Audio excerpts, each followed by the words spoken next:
제 장인은 좌익 활동을 하다 돌아가셨습니다. 그러나 해방되는 해 실명을 하셔서 앞을 보지 못했기 때문에 무슨 일을 얼마나 했는지는 모르겠습니다. 제가 결혼하기 훨씬 전에 돌아가셨는데 저는 이 사실을 알고 제 아내와 결혼했습니다.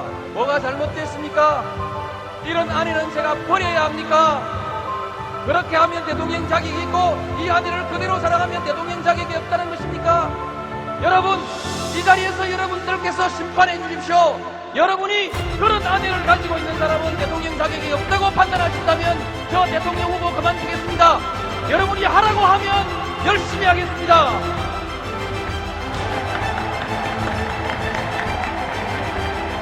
요즘 따라 노무현 대통령님이 너무나도 그립다면 댓글로 대통령님을 기억해주세요. 여당이 바로 그 이유로 노무현 전 대통령을 탄핵 소추한 적 있습니다. JTBC 앵커가 난도질 당한 노무현 대통령을 떠올리며 윤석열에 살벌한 경고를 했습니다. 그래서 공천 주라는 얘기를 했다는 겁니까? 안 했다는 겁니까? 주라는 녹취, 얘기한 적 없다는 답변, 얘기할 수도 있지 않냐는 반문, 전국민 듣기 평가는 지금도 진행 중입니다. 공천 주라고 얘기하는 게 뭐가 문제냐고 말씀하셨는데 그러면 안 됩니다. 공직선거법에 어긋날 수도 있습니다. 지금의 여당이 바로 그 이유로 노무현 전 대통령을 탄핵 소추한 적 있습니다. 억울하게 난도질 당한 그리운 노무현 대통령님을 봐서라도 당장 탄핵해야 한다고 생각한다면 구독과 좋아요 한 번씩 부탁드려요. 존경하는 국민 여러분, 독도는 우리 땅입니다. 그냥 우리 땅이 아니라 40년 동안의 역사가 뚜렷하게 새겨져 있는 역사의 땅입니다. 일본이 잘못된 역사를 미화하고 그에 근거한 권리를 주장하는 한 한일 간의 우호관계는 결코 바로 설 수가 없습니다. 존경하는 국민 여러분, 이제 정부는 독도 문제에 대한 대응 방침을 전면 재검토하겠습니다. 독도 문제를 정면으로 다루어 나가겠습니다. 물리적인 도발에 대해서는 강력하고 단호하게 대응해 나갈 것입니다. 일본 정부가 잘못을 바로잡을 때까지 전 국가적 역량과 외교적 자원을 모두 동원하여 지속적으로 노력해 나갈 것입니다. 어떤 비용과 희생이 따르더라도 결코 포기하거나 타협할 수 없는 문제이기 때문입니다. 윤석열과 달리 일본에 당당히 맞서던 노무현 대통령님이 그립다면 구독과 좋아요 한 번씩 부탁드려요. 군사 독재가 유능하고 성공했다고 말하고 싶은 것이냐? 노무현 대통령님이 지금 우리의 현실을 내다본 듯 군사 독재를 꿈꾸는 자들에게 소름 돋는 연설을 남깁니다. 군사 독재가 유능하고 성공했다고 말하고 싶은 것이냐 물어보고 싶습니다. 민주 세력은 새로운 역사를 쓰고 있습니다. 군사 정권의 경제 성과를 굳이 깎아내리진 않겠습니다. 그러나 군사 정권의 업적은 부당하게 남의 기회를 박탈하여 이룬 것입니다. 그리고 그 업적이 독재가 아니고는 불가능한 업적이었다는 논리는 증명할 수 없는 것입니다. 그런 논리는 우리 국민의 역량을 너무나 무시하는 것입니다. 실제로 87년 민주화 이후부터 우리 경제는 체질을 전환하기 시작했습니다. 나라의 경제적 역량이 훨씬 더 성장하고 있지 않습니까? 세계 선진국 속에서의 순위도 훨씬 더 올라가고 있지 않습니까? 요즘 따라 노무현 대통령님이 너무나도 그립다면 구독과 좋아요 부탁드려요. 노무현 대통령님은 이럴 줄 다 알고 있었습니다. 만일에 한나라당이 정권을 잡으면 어떤 일이 생길까? 민주주의의 일반 원리로 보면은 정권은 왔다 갔다 해야 합니다. 그럴수록 민주주의가 점차 발전하는 것이죠. 그런데 막상 그렇게 되면 어떤 일이 생길까 생각해 보니까 이게 좀 끔찍해요. 무슨 일이 생길까, 한나라당이 무슨 일을 할까, 이것을 예측하자면 한나라당의 전략을 보아야 하는데 한나라당의 전략이 무엇인지 알 수가 없습니다. 책임 있는 대안을 내놓는 일은 거의 없고 앞뒤가 맞지 않는 주장과 행동, 그리고 말과 행동이 다른 주장이 너무 많아서 종잡을 수가 없고요. 한 가지 분명한 것은 무책임한 정당이라는 것은 분명합니다. 요즘 따라 노무현 대통령님이 너무나도 그립다면 구독과 좋아요 부탁드려요. 두려워서 안 했습니다. 노무현 대통령님이 검사들을 모아 생중계로 대화하는 도중 뜻밖의 고백을 했습니다. 노무현 대통령님이 느꼈던 두려움은 무엇이었을까요? 제가 한 가지 얘기해 드리죠. 저는 지금까지 대통령에 당선된 이래로 국정원의 정치 관련 정보 보고를 단 한 건도 받지 않았습니다. 받았다면 한 건 받았습니다. 처음 가져온 거 돌려보냈습니다. 이런 일 하지 마라.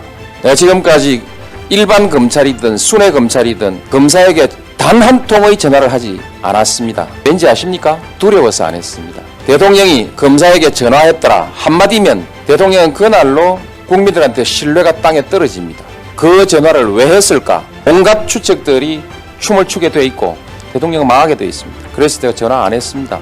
검찰총장에게 의논하고 싶은 것이 왜 없겠습니까?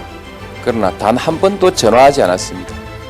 노무현 대통령님 마음속엔 오직 국민뿐이었습니다. 요즘 따라 노무현 대통령님이 너무나도 그립다면 구독과 좋아요 부탁드려요. 박선원 의원이 국민에게 매를 맞을 줄 아셨던 대통령님을 기억하며 눈물을 흘렸습니다. 노무현 대통령님 5년 청와대에서 모셨습니다. 농민들이 시위를 합니다. 경복궁 다 뚫릴 뻔할 정도로 시위를 합니다. 대나무를 들고 죽창으로 우리 의경 전경을 찌릅니다. 민정수석실에서 대통령님 아무래도 체류탄 쏴야 되겠습니다. 대통령께서 지금 새벽 1시 1시간만 버텨라 하십니다. 그래서 시위대가 찾아들고 돌아갔습니다. 그것이 우리 노무현 대통령이십니다. 검찰의 보갑 속에서 돌아가신 그분의 그 은혜와 국민을 사랑하는 마음이 단 1%라도 이 자들에게 있다면 대한민국이 이렇게 망가지진 않을 텐데. 나라가 엉망인 지금 너무나도 노무현 대통령님이 그립다면 그 마음을 댓글로 남겨주세요. 대한민국이 이렇게 망가지진 않을 텐데. 노무현 대통령님을 모신 박선원 의원이 눈물을 참지 못했습니다. 노무현 대통령께서 농민의 날 집회에 갔습니다. 계란이 날라왔습니다. 경호원이 유리 방패로 막았습니다. 대통령께서 막지 말라고 했습니다. 저거라도 내가 맞아줘야 되겠다. 대통령께서 맞으셨습니다. 계란이 흘러내렸습니다. 그런 대통령이 어느 때보다도 그립습니다. 검찰의 보갑 속에서 돌아가신 그분의 그 은혜와 국민을 사랑하는 마음이 단 1%라도 이 자들에게 있다면 대한민국이 이렇게 망가지진 않을 텐데. 노무현 대통령님은 국민에게 총을 겨누는 대통령과 너무도 달랐습니다. 요즘 따라 노무현 대통령님이 너무도 그립다면 댓글로 기억해주세요. 솔직히 말씀드려서 좀 섭섭합니다. 노무현 대통령님이 언론에 섭섭하다고 한 이유가 뭘까요? 바른 언론이 되자면 항상 바른 소리를 해야 합니다. 권력은 항상 바를 수가 없습니다. 정치는 올바른 목표가 있지만 때로는 전략을 위해서 둘러가기도 하고 또 때로는 전술이 있어야 되고 경우에 따라서는 술수까지도 필요하다고 용납해주는 영역이 정치일 것입니다. 그러나 이 정치는 막강한 권력을 가지고 있습니다. 제어되지 않는 권력이 위험하기 때문에 언론이 깨어서 항상 연재하고 바른 소리로 자세를 가다듬게 하고 방향을 수정해 주어야 합니다. 저는 CBS가 가끔 썬소리를 할 때 솔직히 말씀드려서 좀 섭섭합니다. 잘한다고 하는데 그거 좀 지켜봐 주지 않고 왜 가차없이 이렇게 독말로 좋아질까?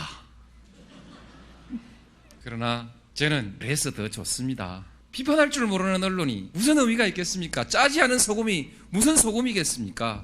부끄러운 줄 알아야지. 노무현의 한마디에 모두가 충격받았습니다. 노무현 대통령이 작통권을 회수하여 자주 국방을 실현하기 위해 역대급 연설을 시작한 건데요. 우리가 작전 통제 하나 할 만한 실력이 없냐? 대한민국 군대들 지금까지 뭐 했노 이게?